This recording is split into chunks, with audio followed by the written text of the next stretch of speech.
Bonsoir, bonsoir, Monsieur Diallo. Merci pour cet entretien avec vous et merci pour cette question que vous venez également de me poser sur la fermeture du consulat général du Sénégal de Bordeaux, euh, situé au niveau de la région Nouvelle-Aquitaine. Euh, En effet, Monsieur Diallo, que voulez-vous que je vous dise? Cette fermeture, bien évidemment, n'est pas une bonne nouvelle. Elle est à l'origine de beaucoup de controverses au niveau de la communauté sénégalaise de la Nouvelle-Aquitaine. Bon, d'autre part, en tant que membre du bureau exécutif de l'APR, en effet, comme vous le dites, nombreux sont les gens qui m'ont interpellé directement ou indirectement, voire même parfois critiqué en disant que j'aurais observé un silence coupable. Cher Monsieur Diallo, tel n'est pas le cas. Absolument pas. Vous savez, dans la vie, à un moment donné, quand effectivement il y a une dissonance, quand effectivement on ne maîtrise pas les éléments, il est effectivement de coutume d'observer une certaine distanciation afin d'avoir tous les éléments pour pouvoir effectivement affirmer quoi que ce soit. Et de ce point de vue, M. Diallo, je le dis et je le réitère, la fermeture effectivement du consulat général est une grave erreur. Faudrait-il le rappeler? La région Nouvelle-Aquitaine, c'est la plus grande région de France, plus grande que la Belgique, composée de 12 départements, Bordeaux, Angoulême, La Rochelle, Limoges, Poitiers, Bayonne, La Sainte, Niort, Périgueux, Tulle, Guéret, Marmande, Montmarsan, Mimozan, Dax, euh, Orthez, Biarritz, en quelque sorte, effectivement, euh, euh, nombreux sont les Sénégalais qui bénéficient de ce dispositif administratif, de ce service public. Donc, contrairement à ce que j'entends, le processus de rationalisation entamé effectivement est en nette opposition avec les attentes légitimes et l'espérance légitime de nos compatriotes, surtout en ce qui concerne l'intangibilité du service public, l'obligation d'un service public de proximité. Et de ce point de vue, Monsieur Diallo, je le répète encore une fois, la modernisation, effectivement, alléguée également, elle est attendue. Mais pour le moment, vis-à-vis de nos compatriotes Modou, cette dématérialisation ne serait que source de problèmes, tout simplement, parce que nombreux sont parmi nos parents qui n'ont pas encore accès aux éléments informatiques. Donc, je pense qu'aujourd'hui, il faut le dire et le répéter, demander solennellement à Monsieur le Président de revenir sur cette question, parce que le consulat général est un acquis social, est un acquis de service public, est un acquis administratif, est un acquis effectivement de bonne gouvernance et de proximité vis-à-vis des Sénégalais de la diaspora. Et de ce point de vue, effectivement, nous souhaitons qu'elle soit maintenue et consolidée dans sa configuration actuelle.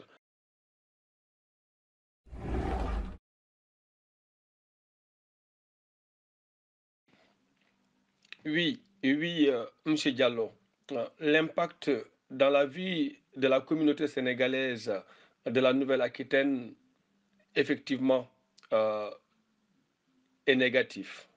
Ça, force est de le constater. Parce qu'à un moment donné, cher Tierno, je pense que comme disait Guézo, dans des situations pareilles, il ne s'agit pas d'appartenance politique. L'ensemble des fils de la nation doivent s'unir pour apporter une analyse concrète de la situation concrète et donner au chef de l'État les éléments d'appréciation les plus importants qui sont la substance d'une réalité de terrain. Et c'est à partir de là qu'il saura effectivement est-ce que la mesure de fermeture elle est bonne ou pas. À mon sens, la mesure de fermeture n'est pas bonne. Et de ce point de vue, ça impliquera quoi?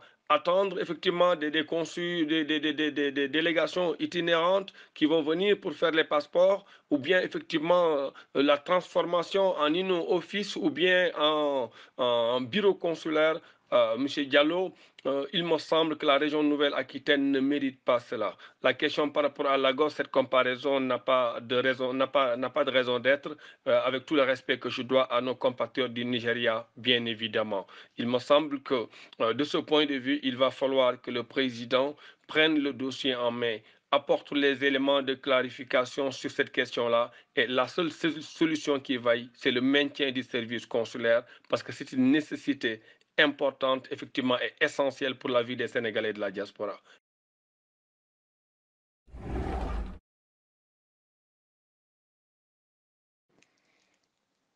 Oui, Monsieur Diallo, effectivement, comme vous l'avez suivi, hein, merci pour cette troisième question d'ailleurs. Comme vous l'avez suivi, nous aussi, on l'a suivi par le prisme et par le truchement des médias, la conférence de presse de Diaspora Plus.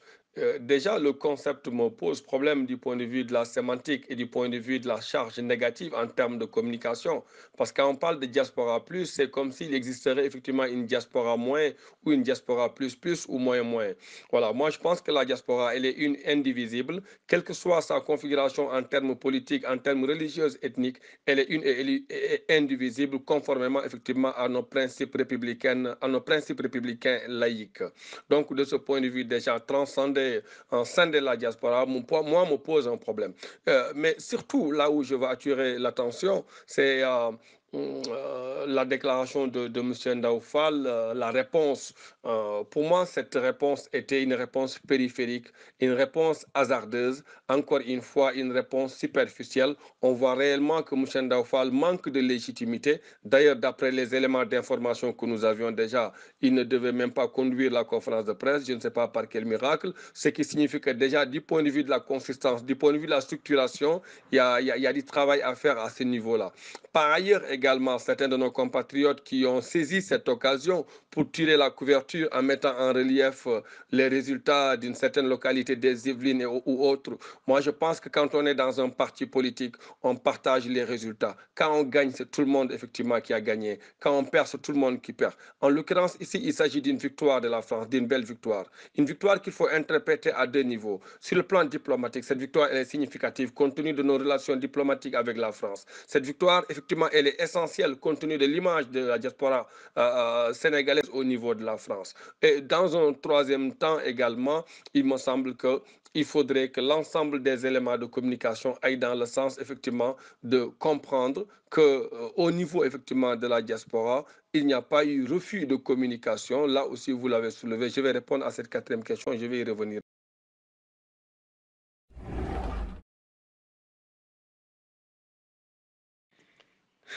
Oui. Merci, merci, Monsieur Diallo, par rapport à cette quatrième question relative, qui a été soulevée d'ailleurs lors de la conférence de presse de Diaspora Plus, ou je ne sais pas, Diaspora Moins. Et d'ailleurs, la réponse de Monsieur Fall euh, devant certains de nos camarades qui n'ont pas apporté des clarifications, ce que l'objectivité aurait imposé. Mais ça ne nous surprend pas non plus. Et de ce point de vue, Monsieur Diallo, effectivement, on nous reproche de ne pas communiquer. Mais ils veulent qu'on communique sur quoi? Vous avez vu les communications faites par certains sur cette question pétrolière, mais c'était du pur marteau. Des textes qui n'ont aucune consistance, aucune substance, ni queue ni tête. Vous voulez que la DSS se mêle dans cette ambiance nauséabonde? Mais absolument pas. Absolument pas. La DC n'a jamais refusé de communiquer. La DC n'a jamais refusé de défendre le chef de l'État. La DC n'a jamais refusé de défendre son président. Parce elle a accompagné le président depuis 2008. La DCE continue de communiquer, accompagne l'action du président. Ah, mais à la lumière des éléments, d'ailleurs, vraiment, moi, je me félicite, hein, et je nous félicite de ne pas avoir communiqué, parce que toutes les communications étaient catastrophiques. Par ailleurs, ce que vous avez oublié, je profite de l'occasion pour le souligner aussi. Les militants, ils ont demandé des félicitations de leur président pour avoir gagné quand même en France. Et je pense qu'ils méritent des félicitations.